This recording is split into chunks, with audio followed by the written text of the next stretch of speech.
આજના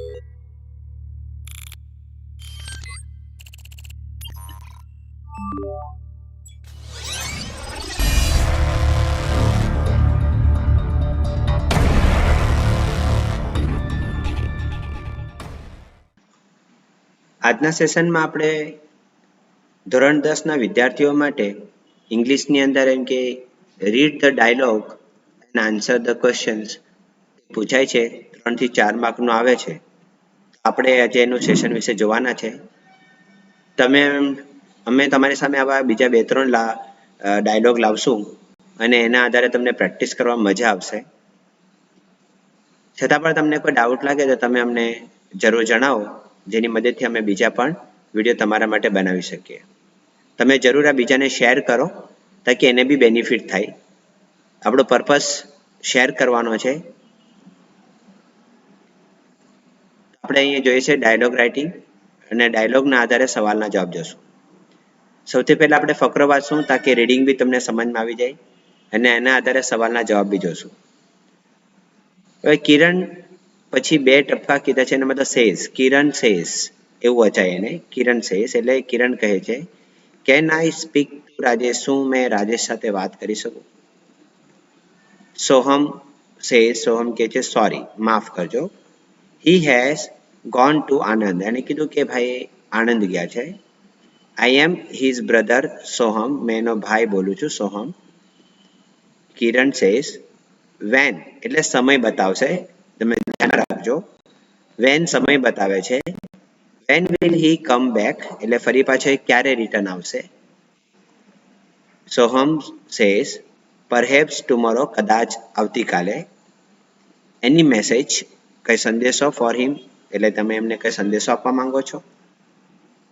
કિરણ says I am his room partner એટલે હું એની સાથે ઓરડાની અંદર સાથે રહું છું, હોસ્ટેલમાં યા કશે પણ હશે. માય નેમ ઇઝ કિરણ, મારું નામ કિરણ છે. પ્લીઝ ટેલ હિમ, તમે એને કૃપા કરીને બતાવજો. ધેટ કે ધેટ સંયોજક છે, 2 સેન્ટેન્સને જોડવાનું કામ કરે.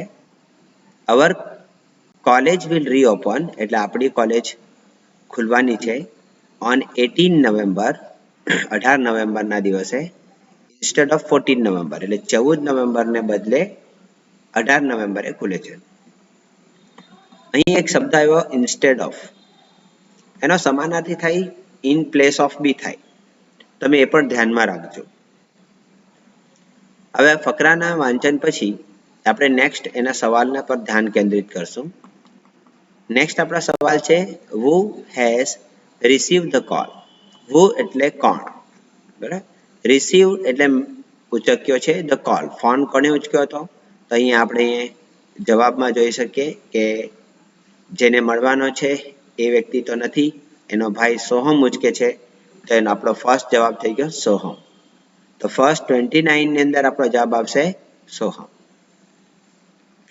બીજો સવાલ છે આપણે who is કિરણ, કે કિરણ કોણ છે?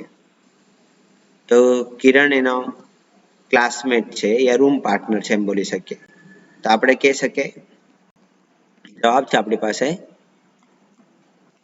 ઇઝ રૂમ પાર્ટનર, એના ભાઈનો રૂમ પાર્ટનર છે કિરણ. થર્ડ શું કહે છે? વોટ ઇઝ એટલે શું છે કિરણ્સ મેસેજ. કિરણ્સ લખેલું છે ફર્સ્ટ ઓફ યસ કે એનો મતલબ થાય નો, ની, નું એવું થાય. એટલે કિરણનો સંદેશો શું છે? તો આપણે મેસેજ શું આપવા માંગીએ છીએ કે ભાઈ કોલેજ છે એ મોડી ખુલી ગયેલી છે, કે our college will reopen on 18 November instead of 14 November. આ તમારે એનો જવાબ એની સાથે આવી શકે.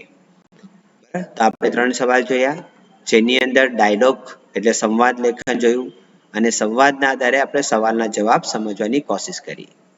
આઈ હોપ તમને સમજમાં આવ્યું હશે. તમને નહીં સમજમાં આવે તો તમે ફરી પાછો એક વખત વિડીયો જુઓ. છતાં પણ નહીં સમજ પડે તો તમે અમને કમેન્ટ કરીને જરૂર બતાવી શકો. ખૂબ ખૂબ આભાર.